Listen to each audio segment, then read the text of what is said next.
بسم اللہ الرحمن الرحیم الصلاۃ والسلام علیک یا نبی اللہ۔ آج انشاءاللہ الرحمن ہم مراح الارواح کا ایک اور درس لیکچر سننے کی سعادت حاصل کریں گے۔ مصنف رحمۃ اللہ تعالی علیہ فرماتے ہیں والمؤکدیت، اور مؤکد ہونا،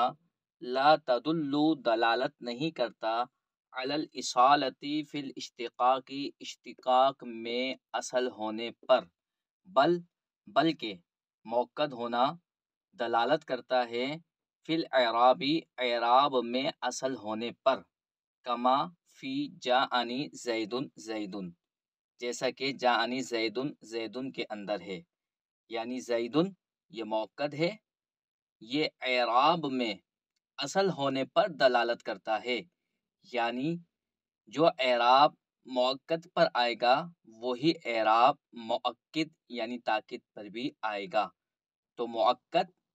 اعراب میں اصل ہونے پر دلیل ہوتا ہے، نہ کہ اشتقاق میں اصل ہونے پر۔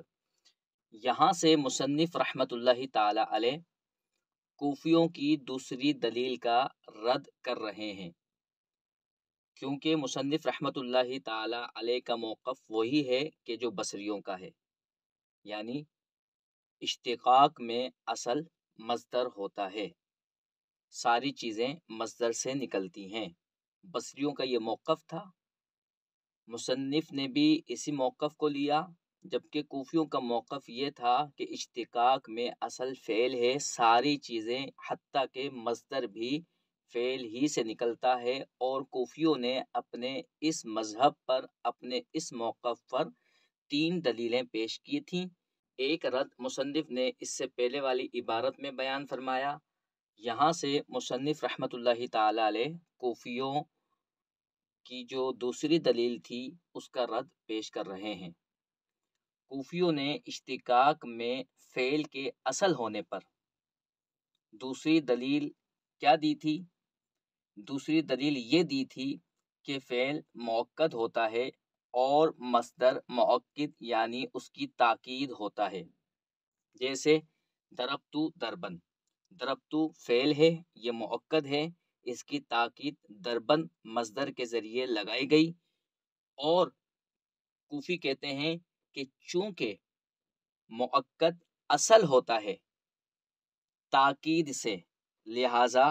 مؤکد کا اصل ہونا یہ اس بات کا مقتضی ہے، اس بات کا تقاضا کرنے والا ہے کہ مؤکد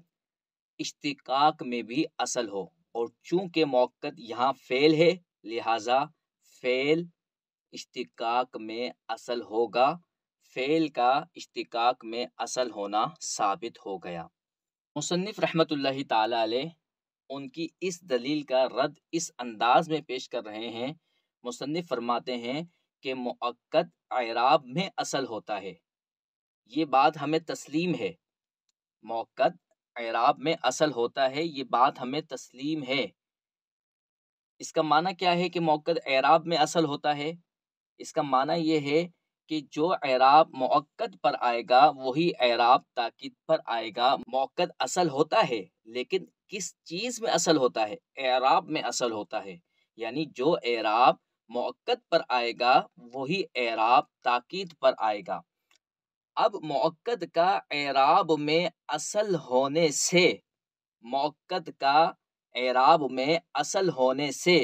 اس کا اشتقاق میں اصل ہونا ثابت نہیں ہو سکتا، کیونکہ اعراب میں اصل ہونا ایک دوسری چیز ہے اور اشتقاق میں اصل ہونا ایک دوسری چیز ہے، لہٰذا یہ آپس میں ایک دوسرے کے لیے لازم و ملزوم نہیں۔ اگر ہم یہ مانیں کہ مؤکد کے اعراب میں اصل ہونے سے اس کا اشتقاق میں اصل ہونا بھی ضروری ہے، لازمی ہے، تو اس مان لینے پر، یعنی اگر ہم نے یہ بات مان لی تو اس مان لینے کی وجہ سے ہمیں 2 خرابیوں کا سامنا کرنا پڑے گا، اور وہ دونوں خرابیاں باطل ہیں، اور جس چیز کی وجہ سے باطل لازم آئے وہ بھی باطل ہے، اور یہ 2 خرابیاں اس بات کو مان لینے سے لازم آئی، لہٰذا یہ باطل ہو گیا، یعنی مؤکد کے اعراب میں اصل ہونے سے اس کا اشتقاق میں اصل ہونا ثابت نہیں ہوتا۔ تو جو کوفیوں تم نے دلیل پیش کی ہے اس سے تو صرف یہ بات واضح ہو رہی ہے کہ فعل مؤکد ہوتا ہے، فعل کا اشتقاق میں اصل ہونا اس سے ثابت نہیں ہو رہا، صرف اتنا ثابت ہو رہا ہے کہ فعل مؤکد ہونے کی وجہ سے اعراب میں اصل ہوتا ہے، یعنی جو اعراب مؤکد پر ہوگا وہی اعراب تاکید پر بھی ہوگا۔ دو خرابیاں کیا لازم آئیں گی؟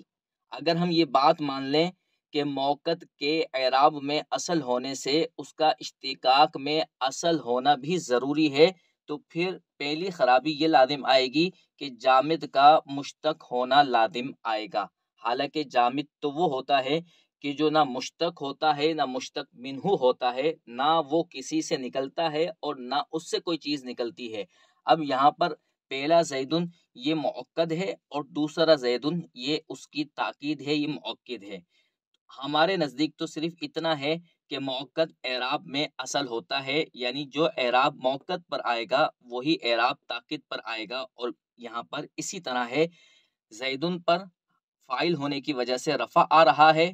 اور اس زیدن پر تاکید ہونے کی وجہ سے رفع آ رہا ہے، تو جو اعراب اصل پر آ رہا تھا، مؤکد پر آ رہا تھا، وہی اعراب تاکید پر بھی آ رہا ہے۔ مؤکد صرف اعراب میں اصل ہوتا ہے۔ اگر ہم آپ کا کہنا مان لیں کہ اعراب میں اصل ہونے سے اس کا اشتقاق میں اصل ہونا بھی ثابت ہوتا ہے، تو پھر ثابت یہ ہوگا کہ یہ والا زیدن اس زیدن سے نکلا ہے، حالانکہ یہ بالکل غلط ہے، یہ زید جامد ہے۔ اگر ہم یہ مان لیں کہ مؤکد اشتقاق میں اصل ہوتا ہے، تو پھر اس زید کو اس پہلے والے زید سے مشتق ماننا پڑے گا، جو کہ باطل ہے، کیونکہ یہ جو زید ہے یہ جامد ہے اور جامد کا مشتق ہونا باطل ہے، لہٰذا یہ بات بھی باطل ہوئی کہ مؤکد اشتقاق میں اصل ہوتا ہے۔ لہذا یہ بات بھی باطل ہوئی کہ مؤکد کے اعراب میں اصل ہونے سے اس کا اشتقاق میں اصل ہونا لازم آتا ہے، کوئی لازم نہیں آتا، بلکہ اگر ہم یہ مان لیں تو اس سے ایک دوسری خرابی لازم آتی ہے اور وہ جامد کا مشتق ہونا ہے۔ دوسری خرابی اشتقاق الشیء عن نفسہ کی لازم آئے گی۔ اگر ہم یہ مان لیں کہ مؤکد اشتقاق میں اصل ہے، تو یہ زید چونکہ مؤکد ہے اور یہ زید تاکید ہے اور یہ ہے ایک ہی زید، تو اب اس زید کا اس زید سے مشتق ہونا لازم آئے گا۔ یہ دو علیحدہ علیحدہ زید نہیں، ایک ہی زید کی بات چل رہی ہے، یہ زید بھی اسی ذات پر دلالت کر رہا ہے اور یہ زید بھی اسی ذات پر دلالت کر رہا ہے، تو اب اشتقاق الشیء عن نفسہ لازم آئے گی، کس وجہ سے؟ اس وجہ سے کیونکہ ہم نے مان لیا کہ مؤکد اعراب میں اصل ہونے کے ساتھ ساتھ اشتقاق میں بھی اصل ہوتا ہے، تو اس سے یہ خرابی لازم آ رہی ہے۔ تو یہ مان لینے کی وجہ سے یہ خرابی لازم آ رہی ہے اور یہ خرابی باطل ہے، لہٰذا یہ خرابی جس چیز کو مان لینے کی وجہ سے لازم آ رہی ہے وہ اصول بھی باطل ہوگا۔ لہذا اے کوفیوں، تمہارا یہ اصول کہ مؤکد کے اعراب میں اصل ہونے سے اس کا اشتقاق میں اصل ہونا لازم آتا ہے، تمہارا یہ اصول باطل ہے۔ اللہ تبارک و تعالیٰ کی بارگاہ میں دعا ہے کہ اللہ تبارک و تعالیٰ ہماری اس محنت کو، اس کاوش کو اپنی پاک بارگاہ میں قبول و منظور فرمائے۔ وما علینا الا البلاغ المبین۔